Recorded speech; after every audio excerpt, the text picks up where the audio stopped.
मध्य प्रदेश के वित्त मंत्री श्री जगदीश देवड़ा जी को बहुत अच्छा बजट प्रस्तुत करने के लिए मैं बधाइयां देता हूं।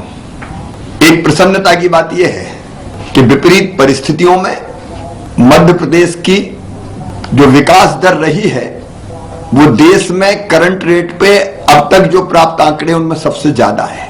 19.7% से ज्यादा की विकास दर हासिल करने में मध्य प्रदेश सफल रहा है। ये प्रदेश के लिए एक बड़ी उपलब्धि है। आज जो बजट प्रस्तुत हुआ है वो बजट आत्मनिर्भर मध्य प्रदेश के निर्माण का बजट है। एक वैभवशाली, गौरवशाली, संपन्न और समृद्ध भारत के निर्माण का जो प्रधानमंत्री जी का संकल्प है उस संकल्प की पूर्ति का ये बजट है।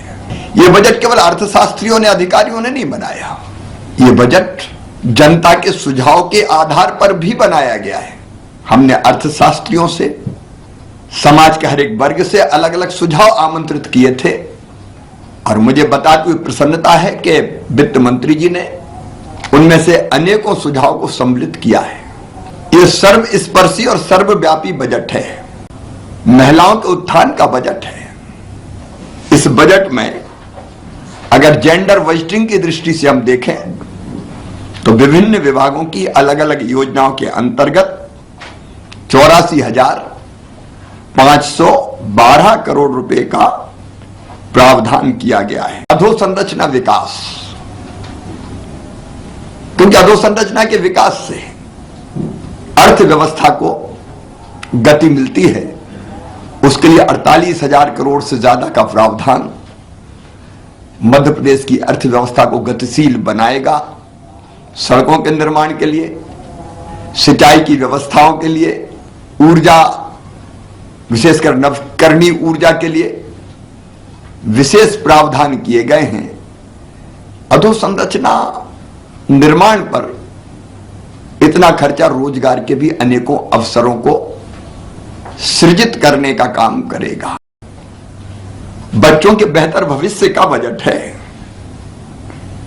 हमने इस बार चाइल्ड बजट की बात कही थी। बच्चों के कल्याण से संबंधित योजनाएं, उनके स्वास्थ्य से संबंधित, उनके पोषण से संबंधित, उनकी शिक्षा से संबंधित, बेहतर शिक्षा के लिए सीएम राइज स्कूल प्रारंभ किए जा रहे हैं।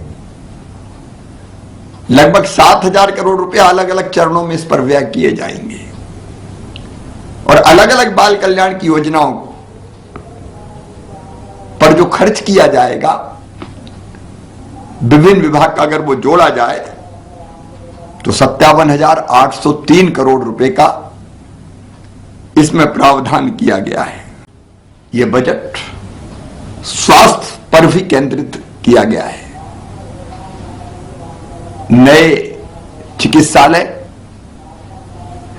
जिला चिकित्सालय हो, प्राथमिक स्वास्थ्य केंद्र हो, सामुदायिक स्वास्थ्य केंद्र हो, वेलनेस सेंटर हो, उनके सुदृढ़ीकरण के लिए, फिर इलाज के लिए, आयुष्मान भारत जैसी योजना के लिए इस बजट में पर्याप्त प्रावधान किया गया है। इतनी विपरीत परिस्थितियों में सब तरह का सामंजस्य बनाते हुए बेहतर वित्तीय प्रबंधन का उदाहरण हमारे वित्त मंत्री जी ने प्रस्तुत किया है। इसलिए इस बहुत अच्छे बजट के लिए जो सर्वे भवन्तु सुखिनः, सर्वे सन्तु निरामया, सर्वे भद्राणि पश्यन्तु मां कश्चित् दुर्भाग् भवेत्, सब सुखियों, सब निरोग हो, सबका मंगल हो, सबका कल्याण इस भाव से बनाया गया है। मैं स्वागत करता हूं, बधाई देता हूं।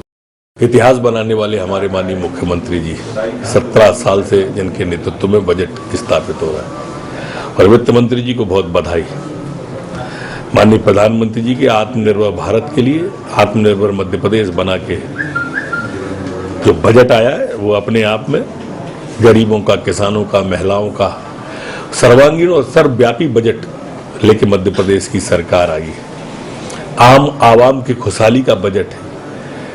मध्य प्रदेश के हर क्षेत्र का, विंध्य का हो, बघेलखंड का हो, बुंदेलखंड का हो, मालवा का हो, निमाड़ का हो, ग्वालियर, चंबल, हर क्षेत्र का ख्याल रखने वाली ये सरकार और सर्वांगीण सोच रख के ये बजट लेके आए हैं। पूरी ताकत के साथ में ये सरकार किसानों के साथ खड़ी हुई है और यही कारण है कि 1,72,000 करोड़ की सहायता राशि किसानों के लिए इस बजट में दी गई है। सिंचाई की क्षमता जो कभी 7 लाख हेक्टेयर हुआ करती थी, आज बढ़कर 42 लाख हेक्टेयर सिंचाई की क्षमता इस सरकार ने विकसित की है।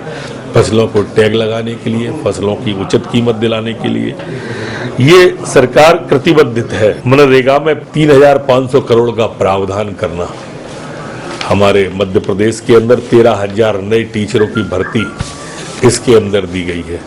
नवाचार के प्रदेश में 18 वर्ष से कम के बच्चों के लिए अलग से बजट प्रस्तावित योजनाएं लेके आए हैं। नई योजनाएं, नया बजट, और इसीलिए स्कूली शिक्षा विभाग का बजट बढ़ाकर 27,992 करोड़ किया गया है। प्रदेश में 22 नए मेडिकल कॉलेज खुलने जा रहे हैं। युवाओं के लिए 50 करोड़ का प्रावधान से युवाओं, बच्चों के सपनों को साकार करने में मदद मिलेगी। सड़क, पानी, आवास, हर क्षेत्र के अंदर इसमें दिया गया है।